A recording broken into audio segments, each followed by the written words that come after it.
Hey y'all, it's Celt. Let's talk about Andrew Tate and how the right thinks that Jeffrey Epstein is a gotcha for that. I'm going to end up doing this one in segments, so roll the first part of the clip. Question for the liberals. Where was this energy during the Ghislaine Maxwell trial? Because she was proven guilty and we still haven't found out who was on that log list. And you're so hyped up right now about Andrew Tate for an allegation. Where's your priorities? Where were you the last year during this Ghislaine Maxwell trial when we were concerned about these children being trafficked? Where were you? Because it seems like you don't care about human trafficking. If you did, you would have cared. So this one I actually don't know where the right got it from, but no one was rallying for Epstein or Maxwell. This is one of the few things that all sides of the political spectrum can agree on, that Maxwell and Epstein are horrible people. As much as the right likes to think there was no liberal or leftist people chanting free Maxwell. The issue is we're not pushing for the client list that the conspiracy theorists on the right are pushing for, because the client list that they're asking for doesn't exist. Maxwell and Epstein were horrible, disgusting people, but they also were rich and smart. Abusing children was not a source of income for either Maxwell or Epstein. It was just a hobby of theirs. Meaning there's not some QuickBooks somewhere showing a list of transactions of who bought children and for how much. Because that's not how Epstein made his money. There's not a client list. There's a contact book and a flight log. Both of which the public already has. They're both online and easily searchable. In fact, we've had a redacted version of Epstein's Little Black Book since 2015. And the only information that's redacted in it is when you do a search for someone, you don't see their phone number. You see the fact that they were in the book, but you don't see their phone number or their address. It was put online by Gawker, and it's easily searchable. See, right here, you can search and see that most of the Trump family was in Epstein's Little Black Book.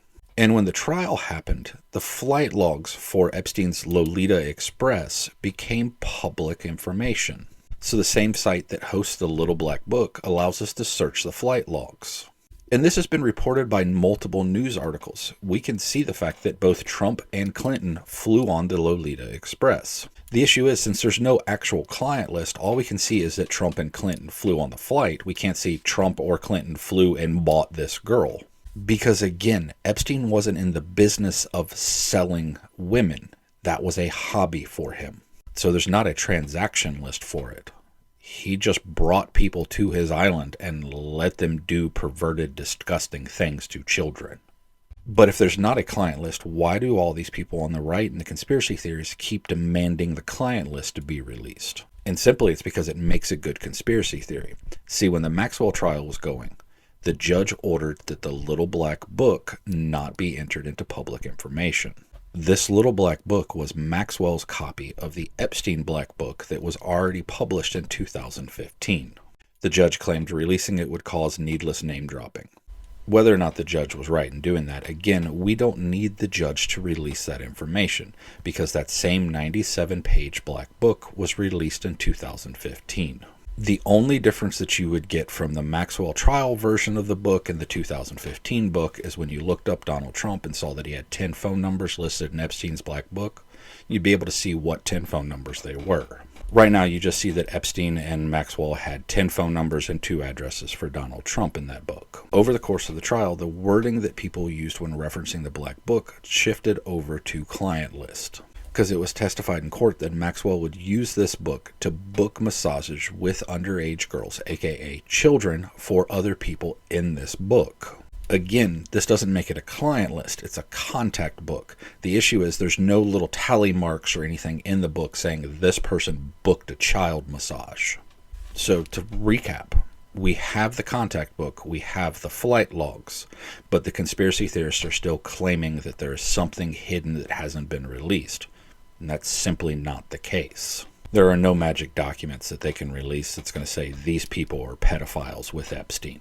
It's going to take actual investigations to who in those contact books and who on those flight logs actually participated in pedophilic activity. But let's go on to the next clip. Hear about Andrew Tate being allegedly arrested for human trafficking because he goes against the agenda. He goes against the liberal agenda. He goes against feminism. And you guys are so happy. Get your He literally straight up told us that they were out to get him. Because he has pissed off a lot of very high, powerful people and their agenda. And he said that something was going to happen to him, and he felt like something was going to happen to him. See, this is the interesting part, because again, no one was defending Maxwell or Epstein. No one on any side was defending them. But there's a lot of people on the right defending Tate. And I absolutely get innocent until proven guilty. But these conspiracy theories are setting it up in such a way that if he is proven guilty, there is still going to be people who deny that he is guilty. Yes, Tate stated that he felt that he could be arrested, that he could be charged with something. He predicted his own downfall. That doesn't mean he's innocent. It doesn't mean he's guilty either, but it really doesn't mean that he's innocent. Honestly, having 18 years in investigative experience in counterterrorism and violent extremism, honestly, that's a little sus to me. Because as an investigator and an interrogator, I'm already looking at it as you're setting up your defense before you were arrested.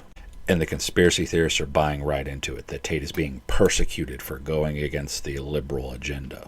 But if we're also going by what Tate says, he also did state that he lives in Romania because of how they handle rape allegations there. Probably 14% of the reason I moved to Romania, because in Eastern Europe, none of this garbage flies. If you're going to go to the police and say he raped me back in 1988, they're going to say we should have done something about it then.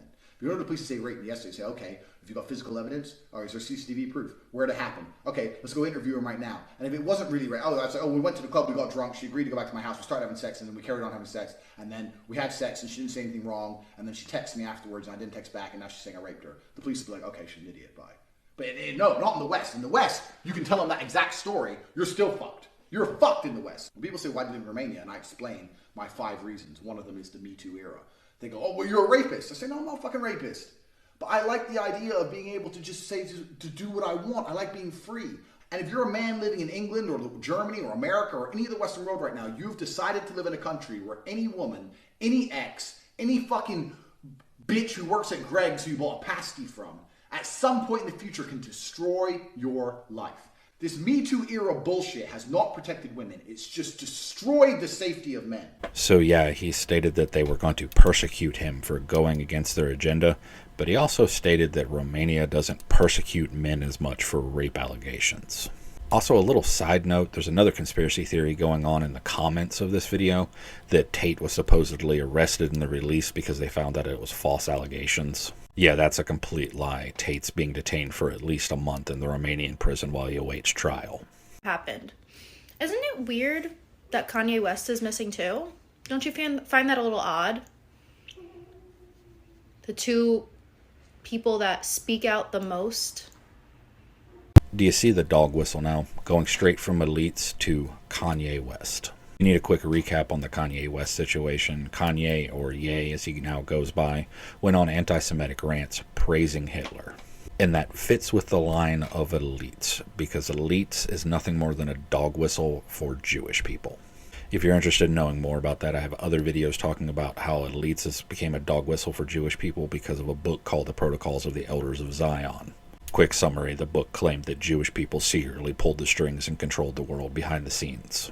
But here's the thing, they try to make it seem like people speak out against the liberal agenda and suddenly they disappear. Claiming that because Tate got into a Twitter feud with Greta Thunberg is the reason he got arrested, and then Kanye spoke out against the elites and suddenly he disappears. All of it's a conspiracy theory. Because this is the source of Kanye being missing.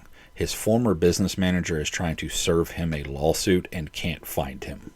AKA, the man who is trying to sue Kanye can't locate him to serve him legal papers, so now people think that the elites made Kanye disappear. When what's really happening is the really rich guy is making sure that someone can't serve him a lawsuit, so he has to show up in court. If Kanye was a deadbeat dad who followed QAnon, trying to dodge a child support subpoena, no one would claim that the elites were making him disappear.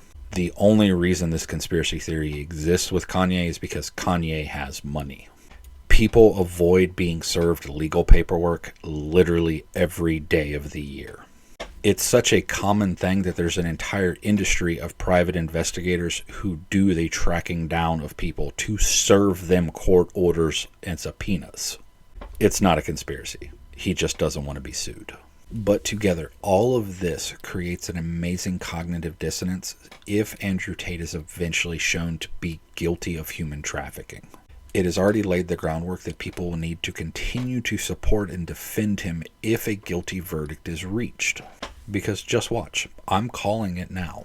If Andrew Tate and his brother are found guilty in court of human trafficking, his supporters will still continue to support him and claim that it was him just being set up by the elites. Because people on the right and conspiracy theorists don't actually care about human trafficking or protecting children. They just use it as a talking point. So as always, when they make these claims, stop, think critically, and weigh the evidence. And when you do that, you start to see these conspiracy theories crumble.